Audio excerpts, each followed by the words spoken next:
Hello दोस्तों, मैं बबीता भास्कर। आज हम स्टार्ट करने वाले हैं इस क्लास में दोस्तों जो पढ़ेंगे वो प्रैक्टिस सेट क्वेश्चन पढ़ेंगे। तो चलिए शुरू करते हैं आज की वीडियो। तो आज की वीडियो में हम इस प्रैक्टिस सेट क्वेश्चन पढ़ेंगे। तो इसमें देखते हैं पहला क्वेश्चन क्या है। किसी वस्तु का भार है। किसी वस्तु का भार है। ऑप्शन ए है पृथ्वी तल पर सभी स्थानों में समान होता है। पृथ्वी तल पर सभी स्थानों में समान होता है। ऑप्शन बी है हमारा विषुवत रेखा पर अधिकतम होता है। ऑप्शन सी है हमारा ध्रुवों पर न्यूनतम होता है। या फिर डी है हमारा ध्रुवों पर अधिकतम होता है। तो हमारा डी वाला ऑप्शन सही है दोस्तों, ध्रुवों पर अधिकतम होता है। किसी वस्तु का भार जो है ध्रुवों पर अधिकतम होता है। दूसरा क्वेश्चन है हमारा हवाई जहाज से यात्रा करते समय पेन से स्याही निकलने लगती है क्यों। ऑप्शन ए देखते हैं वायु दाब में कमी के कारण, बी है वायु दाब में वृद्धि के कारण, सी है स्याही के आयतन में वृद्धि के कारण, या फिर डी है अत्यधिक भार के कारण। तो कौन सा ऑप्शन सही है दोस्तों। तो ऑप्शन हमारा इसमें ए सही है, वायु दाब में कमी के कारण। अगला क्वेश्चन है जब किसी वस्तु को पृथ्वी से चंद्रमा पर ले जाया जाता है। जब किसी वस्तु को पृथ्वी से चंद्रमा पर ले जाया जाता है तो होता है दोस्तों, ऑप्शन ए देखते हैं इसका, उसका भार बढ़ जाता है, बी है उसका भार घट जाता है, सी है उसके भार में कोई परिवर्तन नहीं होता है, और डी है वह पूर्ण रूप से भार रहित हो जाती है। तो ऑप्शन कौन सा सही है दोस्तों इसमें। तो ऑप्शन हमारा बी सही है, उसका भार घट जाता है। पृथ्वी के अकॉर्डिंग दोस्तों चंद्रमा पर भार घट जाता है। जब आप कोई भी वस्तु लेकर जाइए तो वहाँ पृथ्वी के अकॉर्डिंग जो है चंद्रमा पर भार कम ही होता है। अगला क्वेश्चन है एक भारहीन रबर के गुब्बारे में 200 ग्राम जल भरा जाता है। जल में इसका भार होगा। ऑप्शन ए है 100 न्यूटन, बी है 200 न्यूटन, और सी है हमारा 400 न्यूटन, डी है हमारा 0। तो ऑप्शन इसमें हमारा जो है डी सही है दोस्तों, 0 हो जाता है। अगला क्वेश्चन है हमारा गुरुत्वाकर्षण के संदर्भ में जी को क्या कहा जाता है। ऑप्शन ए गुरुत्वीय स्थिरांक, बी है गुरुत्वीय आकर्षण, सी है गुरुत्वीय बल। तो क्या कहा जाता है दोस्तों। तो ऑप्शन हमारा इसमें ए सही है, गुरुत्वीय स्थिरांक कहा जाता है। अगला क्वेश्चन है हमारा इसमें किसी वस्तु का अधिकतम भार किस स्थिति में होगा। किसी वस्तु का अधिकतम भार किस स्थिति में होगा दोस्तों। तो ऑप्शन ए है भूमध्य रेखा पर, बी है पृथ्वी की सतह पर, सी है पृथ्वी के केंद्र पर, या फिर डी है पृथ्वी की ध्रुवों पर। तो कौन सा ऑप्शन सही है दोस्तों। तो ऑप्शन हमारा डी सही है, इसमें पृथ्वी की ध्रुवों पर किसी वस्तु का अधिकतम भार जो है स्थिर रहेगा, स्थिर में होगा या रहेगा दोस्तों। अगला क्वेश्चन है गुरुत्वाकर्षण का नियम ... को लागू होता है। ऑप्शन ए है किन्हीं भी दो वस्तुओं की जोड़ी, बी है पृथ्वी और चंद्रमा, सी है सूर्य के चारों तरफ ग्रह, डी है हमारा पृथ्वी और पृथ्वी के ऊपर की वस्तुएं। तो कौन सा ऑप्शन सही है दोस्तों इसमें हमारा।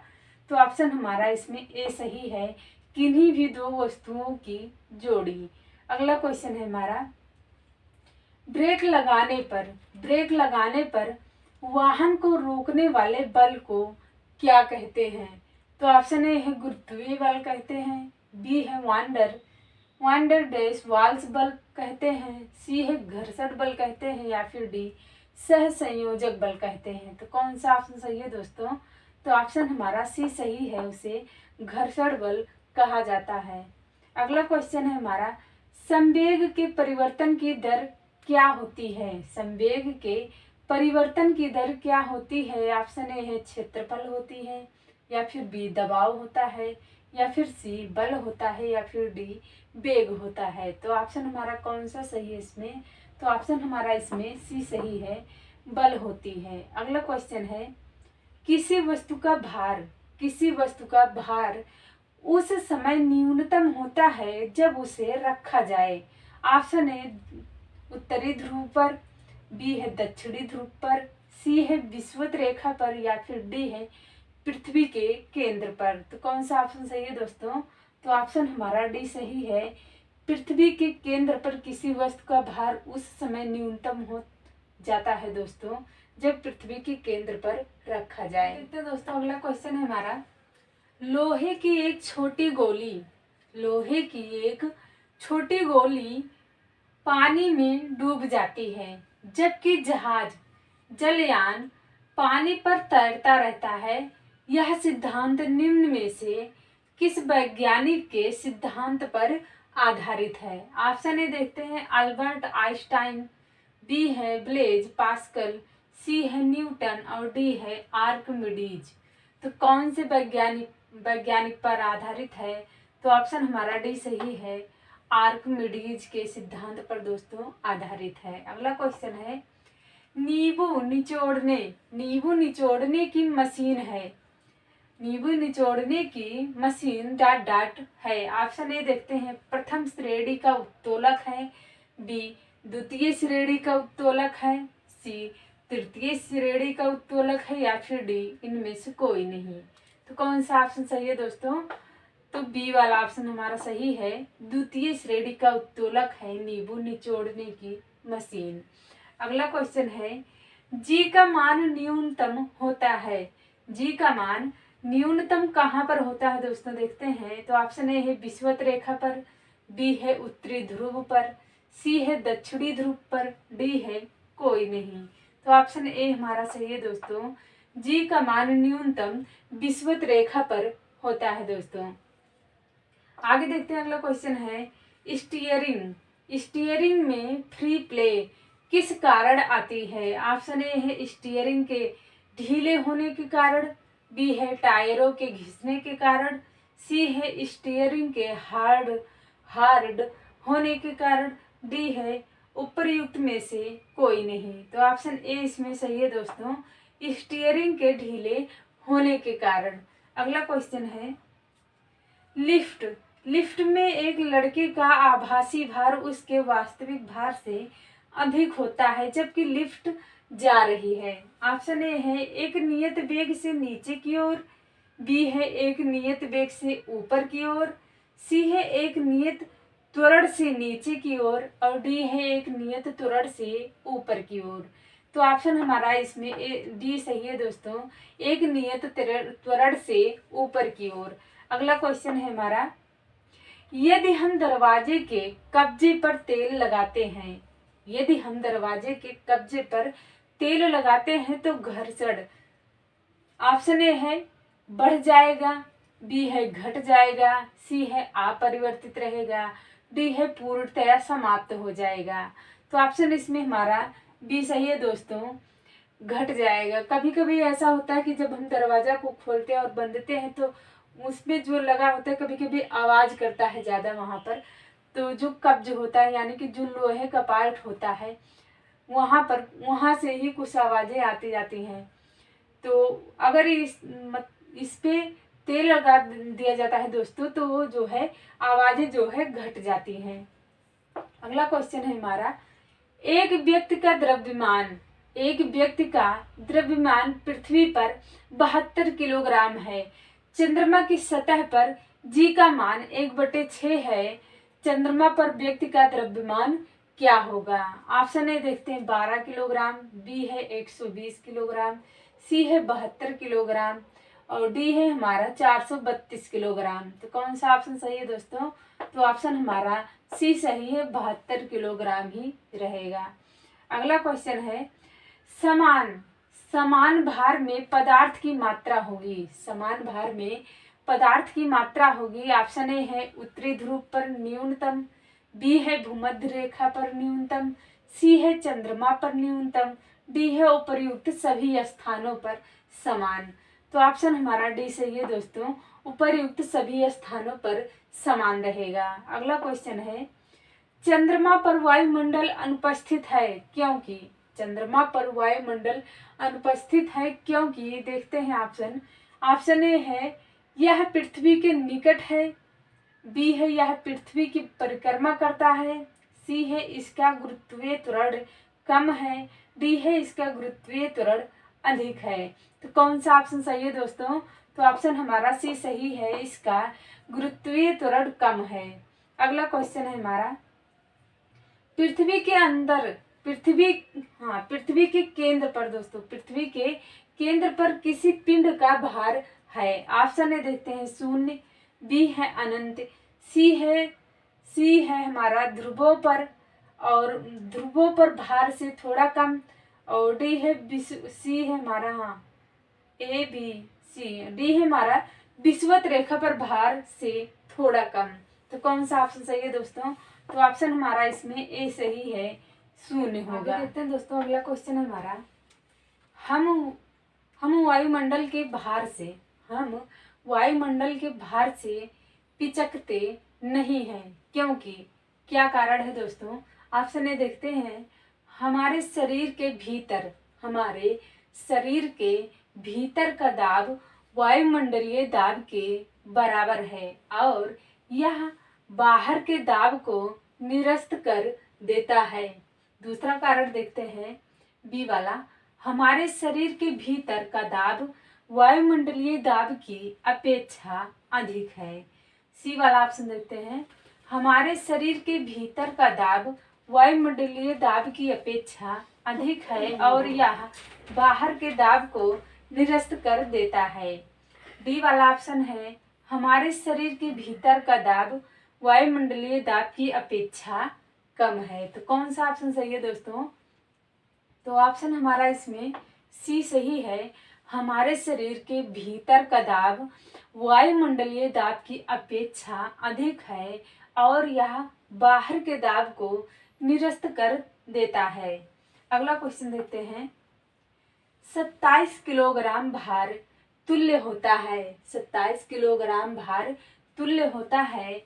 ऑप्शन ए देखते हैं 27 न्यूटन के, बी है 9.8 न्यूटन के, सी है 264.6 न्यूटन के और डी है 2700 न्यूटन के। तो इसको हल करके देखते हैं दोस्तों, तो कौन सा आंसर हमारा ऑप्शन सही होगा? तो 27 किलोग्राम भार है हमारा, वेट है जो ये भार बराबर mg इसका सूत्र होता है, बराबर 27 हमारा दिया हो 27 रखेंगे। उसके बाद दोस्तों दिया गया है क्वेश्चन में 27 गुणे 9.8 न्यूटन रखेंगे। अगर इन दोनों को हम गुणा करेंगे तो हमारा आंसर आएगा 264.6 न्यूटन आएगा। तो ऑप्शन हमारा जो सही होगा दोस्तों वो होगा हमारा सी वाला ऑप्शन हमारा सही हो जाएगा। अगला क्वेश्चन है, यदि दो पिंडों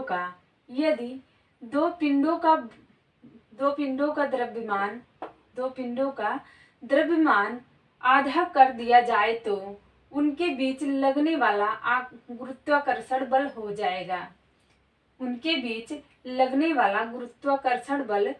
जाएगा। तो ऑप्शन ए है 2 गुना, बी है 4 गुना, सी है चौथाई और डी है आधा।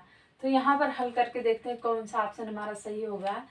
तो F बराबर G, यानी कि F गुरुत्वाकर्षण और यहाँ पर जो सूत्र है m1 m2 बटे r स्क्वायर, ये पहले पिंड का m1 है दोस्तों, दूसरा पिंड हमारा जो है m2 से डिनोट किया गया है और बटे जो r है ये दूरी r स्क्वायर जो है हमारे दूरी दिखाता है, दूरी को r स्क्वायर से लिखे हैं हम।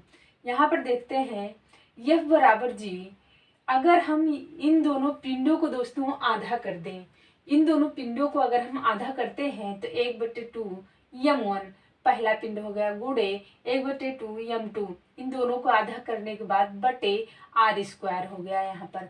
अब देखते हैं बराबर जी m1 और m2 दोनों हो गए। यहाँ पर अगर कहा गया दूरी को, क्वेश्चन में क्या कहा गया है, द्रव्यमान का आधा कर दिया जाए, तो उनके बीच लगने वाला गुरुत्वाकर्षण बल हो जाएगा। तो यहाँ पर G बराबर m1 और m2 बटे r, यहाँ पर 4r स्क्वायर हो जाएगा हमारा आंसर। तो कौन सा ऑप्शन इसमें सही है? तो ऑप्शन हमारा चौथाई हो जाएगा दोस्तों, ऑप्शन हमारा सी है इसमें चौथाई हो जाएगा। अगला क्वेश्चन है हमारा, यदि किसी प्रकार सूर्य तथा पृथ्वी के बीच, यदि किसी प्रकार सूर्य तथा पृथ्वी के बीच की दूरी दोगुनी हो जाए तो, दोगुनी कह रहा है दोस्तों, दूरी जो है दोगुनी हो जाए तो उनके बीच लगने वाला गुरुत्वाकर्षण बल का मान हो जाएगा। क्योंकि ऑप्शन ए है 2 गुना, बी है आधा, सी है 4 गुना और डी है चौथाई। तो यहाँ पर देखते हैं गुरुत्वाकर्षण बल बराबर जो है F बराबर 1/d2 या 1/1/d² है दोस्तों, d2 नहीं d² है। तो यहाँ पर देखते हैं F बराबर G1 me और ms, यहाँ और बटे जो है d² है हमारा। यहाँ पर जो लिखे हैं m1 me जो है दोस्तों ये हमारा अर्थ है, और ms जो है ये हमारा यानी कि सन है, सूर्य है। ये हमारा me पृथ्वी है और ms सूर्य है। जहाँ e पृथ्वी है दोस्तों इसलिए हमने लिख भी दिया है, और d² जो है हमारा ये हमारा दूरी को दिखाता है। अब देखते हैं यस बराबर यहाँ पर 1/2d² सूर्य, यानी कि यहाँ पर 2 गुना कर दिया जाए दोस्तों दूरी को, तो दूरी को 2 गुना करने पर इस तरीके से 2d ब्रैकेट में जो दूरी को 2 गुना करेंगे तो 2 लिख कर 2d ब्रैकेट बंद करके स्क्वायर सूर्य। अब यहाँ पर बराबर हो जाएगा हमारा F बराबर 1/4 हो जाएगा, यानी कि 1/4 हमारा आंसर हो जाएगा। तो इसमें कौन सा ऑप्शन हमारा सही है दोस्तों? तो ऑप्शन हमारा डी सही है, चौथाई हो जाएगा। अगला क्वेश्चन है हमारा, यदि किसी तल के 10 वर्ग, यदि किसी तल के 10 वर्ग सेंटीमीटर क्षेत्रफल पर 100 न्यूटन का लंबवत बल लगा है तो तल पर दाब होगा। दाब का जो सूत्र होता है दोस्तों, दाब बराबर बल बटे क्षेत्रफल होता है। इसी सूत्र के आधार पर अगर हम रखते हैं दोस्तों तो हमारा क्वेश्चन हल हो जाएगा। तो जो यहाँ पर देखते हैं तो 100 बटे हमारा 1 सेंटीमीटर में दोस्तों 100 सेंटीमीटर होता है हमारा। तो यहाँ पर देखते हैं पहले तो जो हमारा बल, हाँ, तल के 10 वर्ग सेंटीमीटर और क्षेत्रफल 100 सेंटीमीटर है हमारा। तो यहाँ पर हम 100 रखेंगे पहले, 100 के बाद बटे करके 10 रखेंगे, 10 के बाद अगर हम सेंटीमीटर को सेमीमीटर को सेंटीमीटर में चेंज करेंगे दोस्तों, स्क्वायर भी है तो यहाँ पर 100 गुणे 100 हो जाएगा हमारा, बराबर इन तीनों नीचे वाले को पार्ट को अगर हम ऊपर रख देंगे, ऊपर रखने के बाद बटे करके 10 लिखेंगे हम, ये यहाँ पर 10 हो जाएगा हमारा। उसके बाद जब 1 0 से 1 0 यहाँ काट देंगे तो हमारा बचेगा कितना, 1 2 3 4 5, 5 0 बच रहा है और 1, यहाँ पर हो जाएगा हमारा जो आंसर रहेगा 10 के पावर 5, 10 के घात 5 न्यूटन प्रति मीटर स्क्वायर आंसर हमारा आएगा इसका।